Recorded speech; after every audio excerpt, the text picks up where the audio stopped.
Bueno,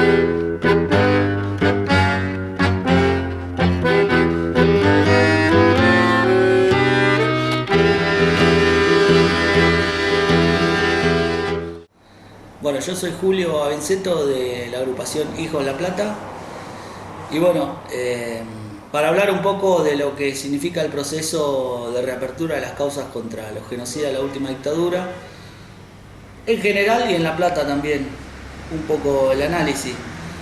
En principio nosotros desde Hijos tenemos una posición muy crítica con lo que significó el proceso de reapertura de las causas a partir de la anulación de la ley de impunidad en agosto de 2003. Desde aquel primer momento, veníamos participando de la lucha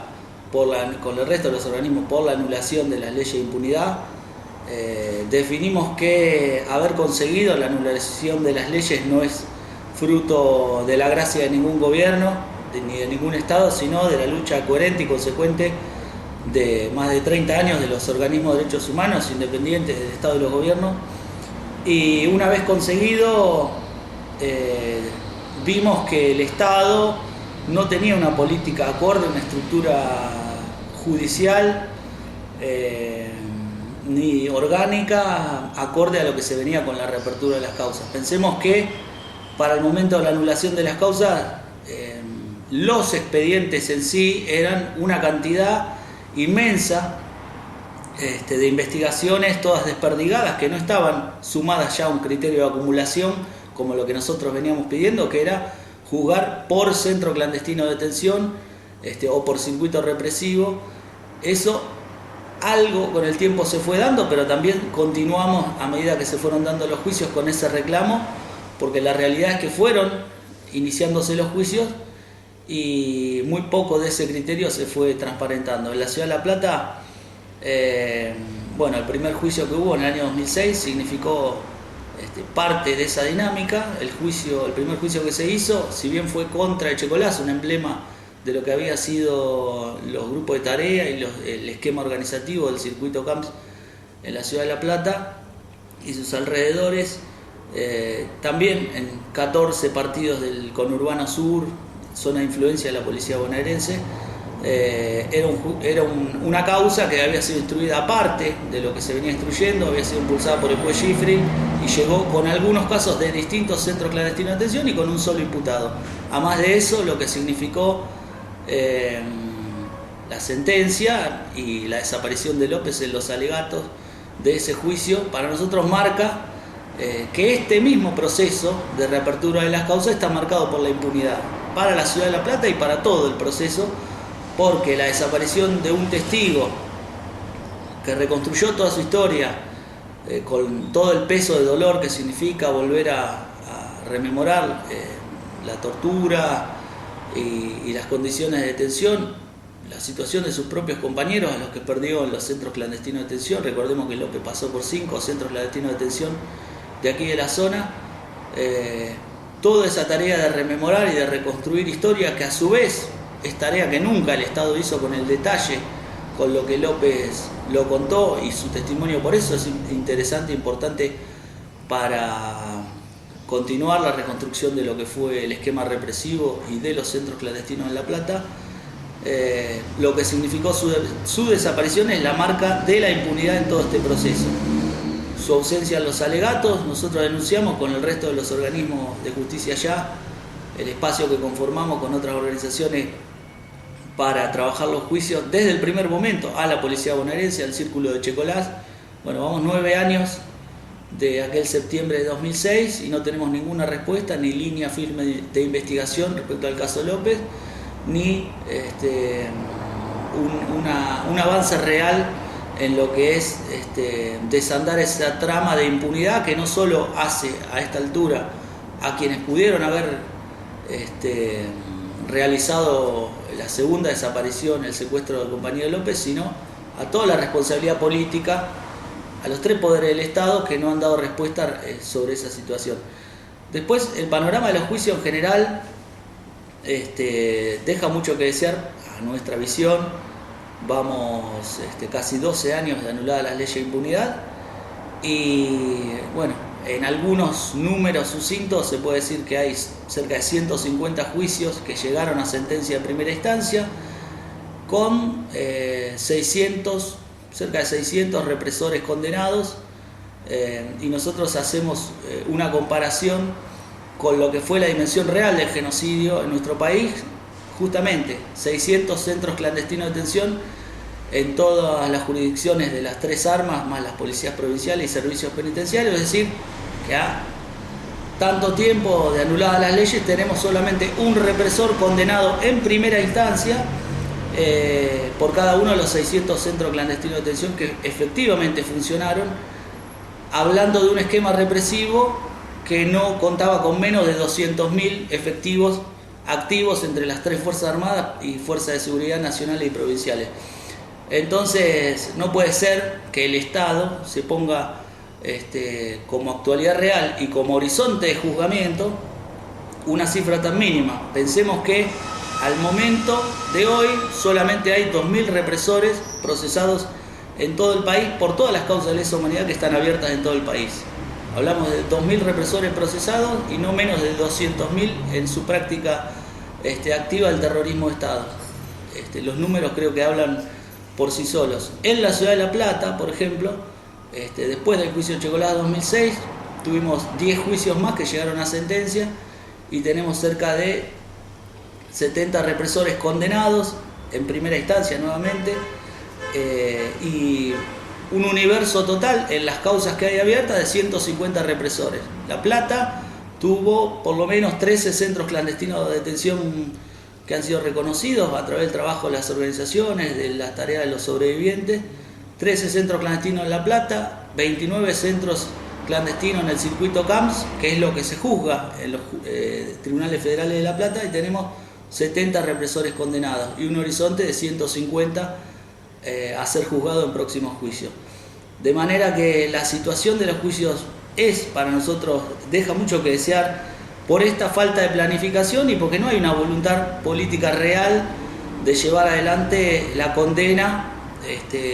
hacia todos los responsables, primero de las tres Fuerzas Armadas, segundo de las Fuerzas de Seguridad nacionales y provinciales, y tercero de los cómplices civiles, no solo los empresarios sino también la Iglesia, los responsables de las burocracias sindicales que mandaron al frente, señalaron, aportaron listas a la represión en aquel momento, como lo que se está viendo en el juicio que ahora tenemos en La Plata, el número 12, el juicio que incluye algunos crímenes no más de lo que se conoció como la Fuerza de Tarea 5, la actuación de represión de la Armada en la zona de Ensenada, Berisso y La Plata, junto con la Prefectura Naval, donde una causa que lleva años llegó con nada más que 10 imputados en su elevación a juicio, y entre que se elevó y efectivamente empezó, murieron impunes 2 de esos imputados, de manera que además, bueno, pensando un poco en lo que significó esta represión en la zona fabril, en Propulsora, en Astilleros, en YPF, en Swift, en todas las grandes fábricas que funcionaban en aquel momento en Ensenada, en Berisso y en zona de influencia de La Plata, solo en el astillero Río Santiago hay más de 42 compañeros desaparecidos, ni hablar de los ex detenidos, los compañeros que cayeron presos y son sobrevivientes, los compañeros que tuvieron que exiliarse, irse de la zona, y en el juicio tenemos solamente 40 casos que están siendo tomados para la investigación y para la condena, solamente 9 casos de desaparición forzada, de manera que este juicio es también reflejo de esa fragmentación, de esta justicia a cuentagotas que decimos desde Hijos, que el Estado efectivamente está realizando en los juicios que salen. También en este juicio Fuerza de Tarea 5 está quedando en claro en el testimonio de muchos compañeros sobrevivientes, principalmente el astillero Río Santiago, la complicidad de la burocracia sindical, en este caso al ser una empresa del Estado, de la Asociación de Trabajadores del Estado, la conducción del gremio ATE Ensenada en aquel momento, ni hablar de la conducción nacional a manos de Juan Horvat, pero específicamente en Ensenada el secretario general Juan Carlos Marín, que muchos de los compañeros señalaron o que el gremio directamente aportaba listas negras a la represión, o que fueron señalados, hay el caso de dos compañeros, Ana Nievas y Peláez, que sufrieron una detención previa a la que fue su detención, desaparición en los centros clandestinos de la Armada, alojados en una comisaría, fueron señalados por el secretario general del gremio, ATE Ensenada, Juan Carlos Marín, como montoneros, y además con el resto de los compañeros el sindicato nunca se acercó, nunca hizo gestiones reales para pedir su liberación, como sí lo hicieron en asambleas, en huelgas, etcétera, las comisiones de base, el sector combativo de la zona de Ensenada, Berisso y La Plata, que bueno, era efectivamente los compañeros que luchaban y que militando en el ámbito sindical, en organizaciones político-militares, fueron el blanco de la represión en nuestra zona. El genocidio justamente fue para parar esas luchas reivindicativas, que no solo eran reivindicativas sindicales, sino que luchaban por el socialismo como lo entendían los compañeros en sus planteos de aquel momento.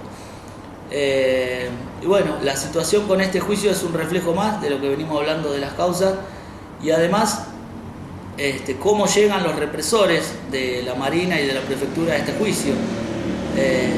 Quedaron 8 imputados, 7 de ellos están con domiciliaria, lo cual es reflejo no solo de lo que pasa en La Plata, sino en el resto del país. El mismo Ministerio Público Fiscal, que hace algunos informes semestrales en su órgano nacional, reconoce que el 40% de los represores que están procesados en las causas de lesa humanidad en nuestro país gozan del beneficio de la prisión domiciliaria. Esto no es solamente una cuestión de que los jueces interpretan que están viejitos, que tienen el derecho, sino que es una cuestión política. Esto hubo un momento de legislarlo para excluir el beneficio de las causas de lesa humanidad, no solamente como una cuestión política abstracta, sino concreta, y no se hizo. Digo concreta porque muchos de los testigos, además de la exposición que significa revictimizarse, siendo llamados a declarar una y otra vez en distintas causas fragmentadas, efecto propio de la fragmentación, no es solo el caso de Julio López en el término de amedrentamiento o desaparición, sí es el más grave, junto con el de Silvia Supo en Santa Fe, en Rafaela, pero ha habido por lo menos otros 10 casos de compañeros que son o han sido testigos en causa de lesa humanidad y han recibido amedrentamientos graves. No hablamos solamente de amenazas, que las hay y muchas, sino amenazas y secuestros que han implicado la seguridad física de los compañeros. Y eso, si no hay una inteligencia real sobre los grupos de desquite que estos represores pueden llegar a armar, no solamente Checolás, es también una falta del Estado en el sentido de reabrir los juicios, pero no garantizar la seguridad políticamente, no individualmente con la custodia de fuerzas policiales, sino políticamente la seguridad de todos los sobrevivientes y familiares que son llamados a prestar su declaración en los juicios. Y bueno, a nosotros nos parece que hay muchas cosas para criticar de esta situación. La revictimización, el tema de lo que decíamos de las domiciliarias, la muerte impune de muchos de los represores, hay más de 400 represores muertos impunes por la tardanza misma de la justicia, que, como decíamos, 12, 13 años de anuladas las leyes de impunidad, y recién va el 25 o casi 30% de los represores procesados en estos 12 o 13 años fueron llevados a juicio. El problema acá es de concepción. No se puede entender que porque los crímenes de lesa humanidad son imprescriptibles, es decir, no prescriben y pueden seguirse juzgando mientras haya represores vivos a quien imputar, no quiere decir que hay un horizonte infinito para juzgar. Esto tiene un tiempo concreto en el cual se debe hacer. No podemos estar con 30 años de juicio porque, lo decimos, se mueren los represores y también mueren los compañeros sobrevivientes y familiares que buscan justicia. Además de cosas, ya que hablamos de urgencias, como es el caso de los jóvenes apropiados durante la última dictadura, que, bueno, marzo del año que viene se cumplen 40 años del golpe de Estado, y aún queda casi el 80% de los 500 jóvenes apropiados denunciados desde el primer momento del nacimiento de abuelas y madres durante la dictadura. 500 jóvenes, esta semana se recuperó la nieta número 117, pero quedan casi otros 400 jóvenes, y en ese sentido desde Hijos denunciamos también lo que ha significado la sectorización de lo que es la lucha por la restitución de la identidad a los jóvenes apropiados. Hay un esquema como que es una responsabilidad de abuelas de Plaza de Mayo, ¿no? Casi política, o que es una tarea exclusiva de abuelas de Plaza de Mayo o de la Comisión Nacional por el Derecho a la Identidad, la CONADI, que es un órgano del Estado que también está presidido por la hija de la señora Estela Carlotto. Y digo, más allá de la opción política a favor del gobierno que tomó Estela de Carlotto y todas abuelas, digo, la restitución de la identidad de los hoy jóvenes adultos apropiados durante la dictadura es una responsabilidad del Estado, no es una tarea exclusiva de abuelas. En ese sentido, nosotros desde Hijos estamos teniendo una lucha específica en lo que hace al órgano, que es el órgano central para la restitución de la identidad de los jóvenes, como es el Banco Nacional de Datos Genéticos, creado en el año 87 a iniciativa de abuelas, principalmente de la fundadora de abuelas, que es Chicha Mariani, de aquí de La Plata, que busca todavía a su nieta Clara Nay Mariani, apropiada en noviembre del 76. Y lo que ha hecho el Estado Nacional a partir de 2009, sancionó una ley, una nueva ley del Banco Nacional de Datos Genéticos para restringir el objeto del banco a los casos de lesa humanidad, como si eso acelerara la búsqueda cuando no hay una política real de investigación, y dejar fuera al resto de los casos de filiación en los cuales el banco venía actuando.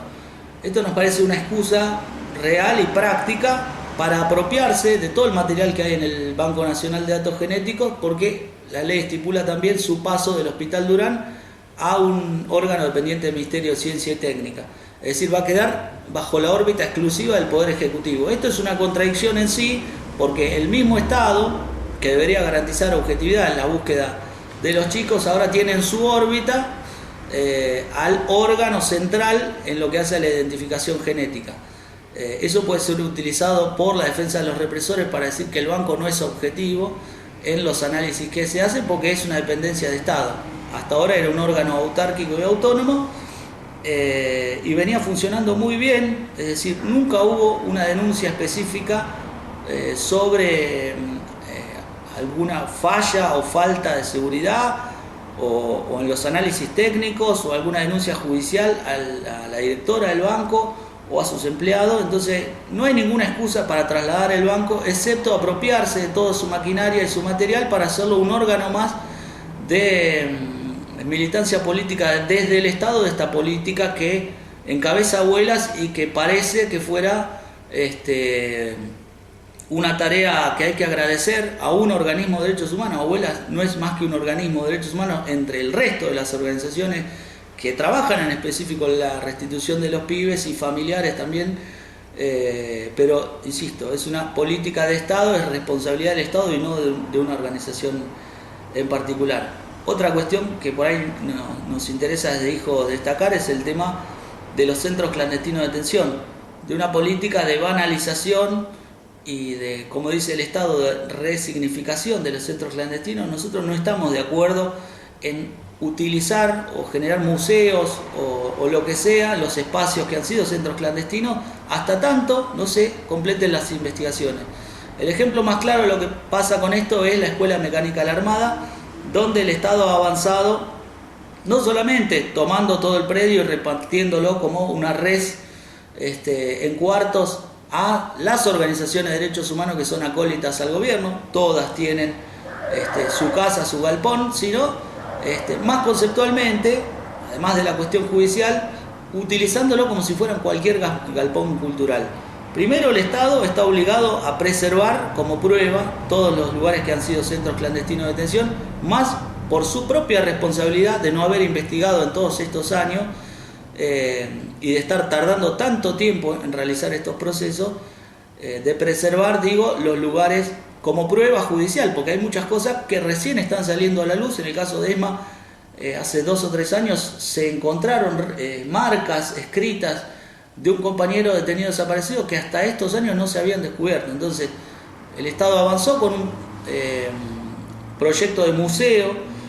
de la memoria sobre el edificio emblemático de todo el predio de ESMA, que es el edificio de 4 columnas, que vendría a ser el casino oficial y otras dependencias. Para eso se modificó el espacio, se trabajó con albañiles en tareas de construcción, etcétera, cosa que no tiene nada que ver con la responsabilidad principal del Estado, que es preservarlo como prueba y luego sí contarle a la sociedad qué pasó en esos lugares. Es más, ya había un museo en ese lugar que estaba gestionado por un ente bipartito entre el Estado y el Instituto de Espacio para la Memoria, integrado por distintos organismos de derechos humanos, es decir que no había ninguna excusa nuevamente, salvo la apropiación política, para hacer más dentro de la ESMA de lo que ya había, hasta tanto no terminen las investigaciones y los juicios que se están haciendo. En la ciudad de La Plata, claramente, otro ejemplo, y que tiene que ver otra vez con la Marina, es lo que pasó con el Batallón de Infantería de Marina 3. Algunos de esos hechos están siendo juzgados en el juicio Fuerza de Tarea 5 que se desarrolla ahora en La Plata. Ese predio, en el año 2001, el año 2000 se mudó la Marina de ahí a Zárate, y en el año 2001, con hijo de la Asociación de Detenidos, presentamos un amparo a la Justicia Federal de La Plata para que se preserve el predio, porque había un proyecto para construir un hipermercado o utilizarlo la provincia o la nación de distintas maneras. No se hizo eso, no se lo preservó, no se hizo el hipermercado, pero se demolió en el intento de esta empresa privada, se demolió todo lo existente hasta el momento del edificio del batallón, lo que quedaba del Batallón de Infantería Marina, y la provincia lo continuó utilizando como helipuerto, etc. En abril de 2014, el Estado Nacional, que es el mismo al que reclamamos la preservación del predio, inauguró 2 facultades, Facultad de Humanidades y Psicología, en el mismo predio, que nunca se encargaron de preservar y solamente hicieron un cartelito poniendo que eso había sido un centro clandestino de detención. Además de eso, que es la historia menos conocida, la Universidad Nacional de La Plata hizo un acuerdo con la empresa YPF para cederle unos terrenos, a cambio de unos terrenos que la universidad tenía en Florencio Varela. El Estado Nacional cedió a la universidad estos terrenos del BIM, que como eran de Marina, dependían del Estado Nacional. Se los cedió a la Universidad de La Plata, es decir, hubo un negociado inmobiliario en el que tanto YPF, el Estado Nacional y la universidad, trocando predios, hicieron un beneficio inmobiliario. Fuera está de toda su voluntad la preservación del lugar, la intensificación de las investigaciones. Y bueno, finalmente se hizo la inauguración en abril del año pasado, en 2014, vino la presidenta, no mencionó en su discurso realmente lo que había sido el lugar, no mencionó, salvo a Sergio Caracachofa, a ninguno de los compañeros que pasaron por ese lugar, y la mayoría de los crímenes cometidos ahí todavía están impunes, porque la mayoría ni siquiera son caso en este juicio que se está juzgando ahora, la actuación de la Armada en La Plata, que es el juicio Fuerza de Tarea 5. Entonces, nos parece que esta lógica de banalizar los lugares, de utilizarlos como si fueran cualquier galpón cultural, de hacer negociados, porque digamos, ¿qué necesidad tenía la Universidad de La Plata de ir a instalarse ahí, habiendo otros predios, otros lugares y otra iniciativa y otra capacidad de financiarse como efectivamente la hay? Entonces, esta política nos parece que es una muestra más de lo que el kirchnerismo ha significado en estos 12, 13 años, en el sentido de no preservar, de arrogarse todos los logros que las organizaciones de derechos humanos hicimos en estos años respecto a la lucha para conseguir juicio y castigo, para saber qué pasó en los centros clandestinos, cuáles fueron, investigar hasta el último centro clandestino, no solamente los emblemáticos. Eso también es responsabilidad del Estado, principalmente la Secretaría de Derechos Humanos, y no se hace. Lo que se hace es poner la placa, sacarse una foto, decir aquí accionó el terrorismo de Estado, y se van a sus casas. Y bueno, toda esta política respecto a la situación de la impunidad de los crímenes del terror de Estado, es decir, la impunidad que podríamos denominar de ayer, tiene su correlato en la situación represiva hoy. Por eso, desde Hijos,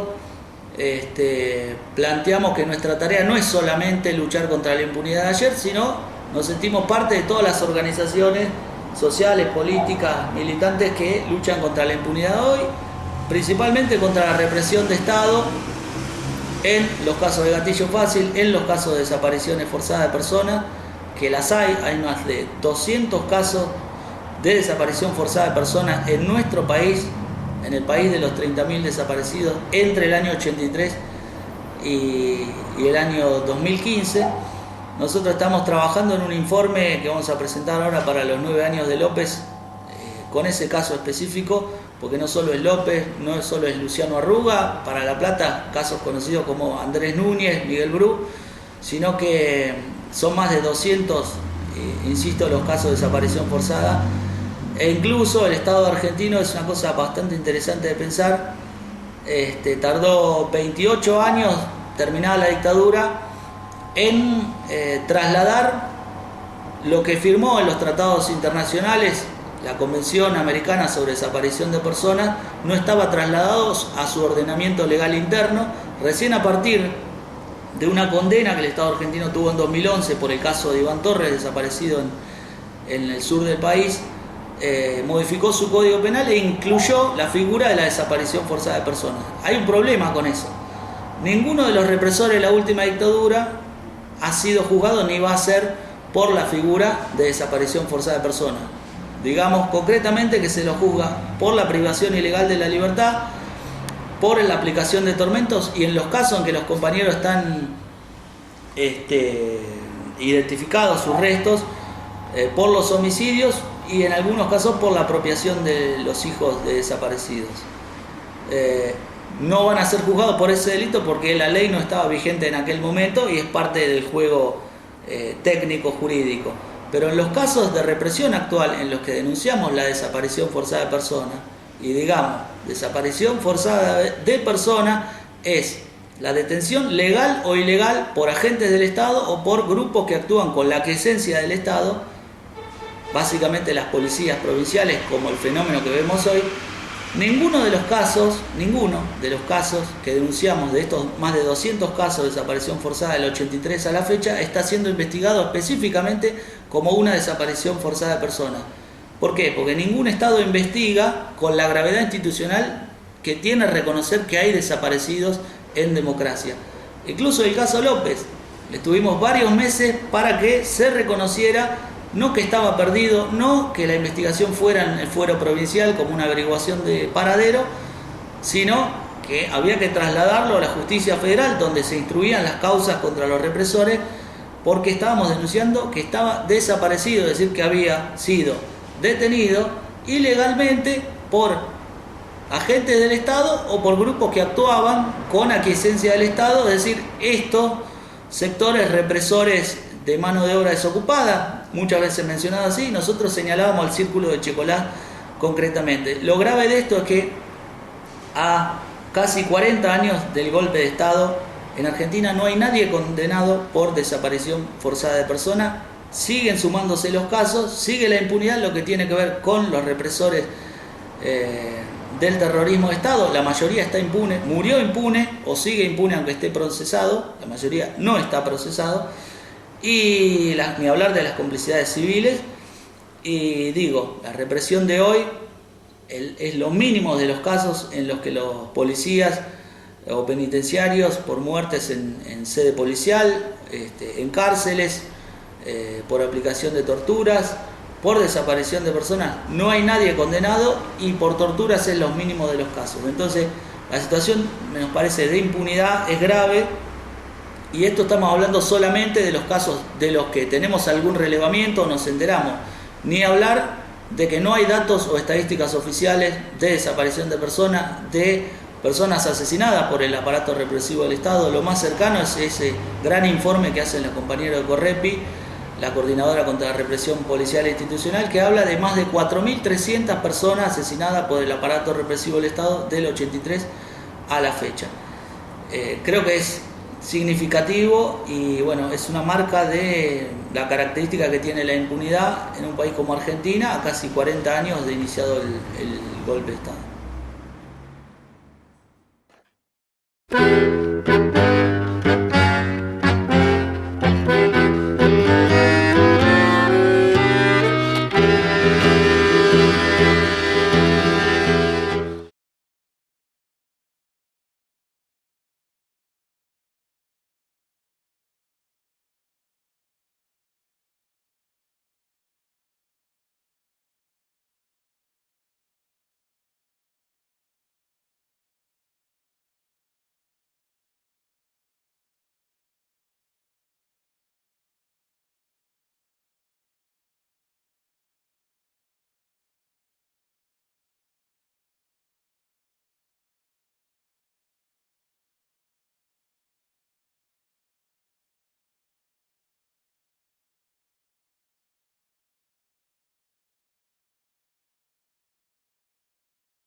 Bueno, me presento.